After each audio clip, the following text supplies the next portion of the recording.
I know that you are frustrated that you've spent so much time on Kinemaster editing just to realize that it could not be exported or has been stuck in export and never moves ahead. Well, I have one easy solution for this. I've had this issue earlier once and yesterday, but I have finally figured out the solution and it works 100%. Okay, to solve this problem, just go back and open the settings of your Kinemaster app.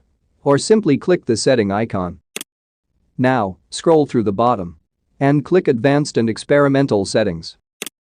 Click Continue anyway. Now, turn on the Allow Export Frame Rates higher than 30 FPS. Let the other settings remain the same. Okay, now, this will not solve the problem, there is one more thing to do. Go to the project and click the Export option. Now, this is the main part that will fix the problem. You will have to change the FPS to 60. Let's do that. And then finally click the Export button. Now, the video will be exported easily.